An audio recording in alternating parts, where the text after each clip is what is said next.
Hello বন্ধুরা, আমি নাজিমুদ্দিন মির্জা নাজিমুদ্দিন টিউটরের পক্ষ থেকে বলছি। আজকে আমরা দেখব যে কিভাবে ফিল্টার আমরা অন করব বা অফ করব।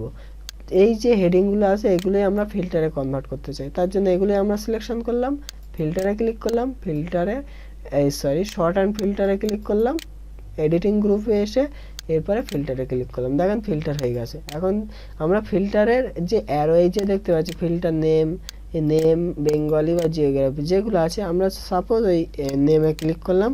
তারপর এই যে অ্যারো মতো দেখতে পাচ্ছি, নেমের অ্যারো, এই অ্যারোতে ক্লিক করলাম। করার পরে সবগুলো আমরা এখানে দেখতে পাচ্ছি, তাই না? আমরা এটা আনচেক করলাম। আনচেক করার পরে আমরা সাপোজ দেখতে চাইছি এইজ নামে যতজন ব্যক্তি আছে তাদের গুলো ডিটেলগুলো দেখতে চাইছি। জাস্ট এইজটা চেক করলাম, ওকে করলাম। এখন দেখেন এইজ নামে যারা ছিল তাদেরটাই দেখাচ্ছে, বাকি কারোরই দেখাচ্ছে না। তাহলে এভাবে আমরা ফিল্টার ইউজ করতে পারি। এখন যদি এই ফিল্টার আমরা ক্লিয়ার করে দিতে চাই, কি ক্লিয়ারে ক্লিক করলাম, দেখেন ফিল্টার ক্লিয়ার হয়ে গেছে, এখন কোনো ফিল্টার নেই। বা আমরা পুনরায় এখানে এলাম, সিলেক্ট অল আছে, আমরা ই নামে যারা আছে তাদের দেখতে চাই, এইটা চেক করলাম, বাকিগুলো আনচেক করলাম, ওকে করলাম। এখন দেখেন ই নামে যারা আছে তাদেরটি দেখিয়ে দিচ্ছে। এবার আমরা ফিল্টার ক্লিয়ার করতে চাইলে কিভাবে করব? আমরা তো এখান থেকে করলাম, তাই না?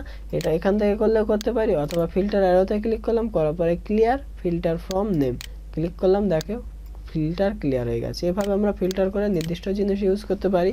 এবারে একটা জিনিস ভালো করে বুঝে নেন, আমরা তো ফিল্টার ক্লিক করে এই দেখেন ফিল্টার অ্যাক্টিভ আছে, ক্লিক করলাম, ফিল্টার আবার উঠে গেছে, অর্থাৎ অফ হয়ে গেছে।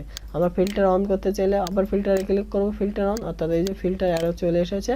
আর ফিল্টার আবার নিয়ে আসতে চাইলে বা অফ করতে চাইলে আবার ক্লিক করব, এই ফিল্টারে ক্লিক করলে ফিল্টার চলে যাবে। এভাবে আমরা ফিল্টার অন বা অফ করতে পারি। Thank you very much for watching in this video. পরের ভিডিওতে দেখবো আমরা টপ 10 লিস্ট কিভাবে বার করতে হয়। ধরো মাধ্যমিকে 10 লক্ষ পরীক্ষা দিয়েছে, এর মধ্যে সব থেকে বেশি নাম্বার পেয়েছে এরকম 10 জন স্টুডেন্টের নাম দাও। তাহলে আমরা সেটাকে কে কত পেয়েছে সেটা যোগ করে দেখব? নিশ্চয়ই না, আমরা ফর্মুলার মাধ্যমে বের করে নিয়ে আসবো। তো সেটি কিভাবে করব পরের টিউটোরিয়ালে দেখব। বন্ধুরা, এই ভিডিওটি দেখার জন্য অসংখ্য ধন্যবাদ। আর যারা লাইক কমেন্ট এবং সাবস্ক্রাইব করেনি, প্লিজ বন্ধুরা লাইক কমেন্ট এবং সাবস্ক্রাইবের মাধ্যমে আমার অনুপ্রেরণা বাড়িয়ে দিন। আপনারা যদি একটি লাইক বা কমেন্ট করেন, আমার আরও ভিডিও তৈরি করার অনুপ্রেরণা জাগে। Thank you very much for watching in this video.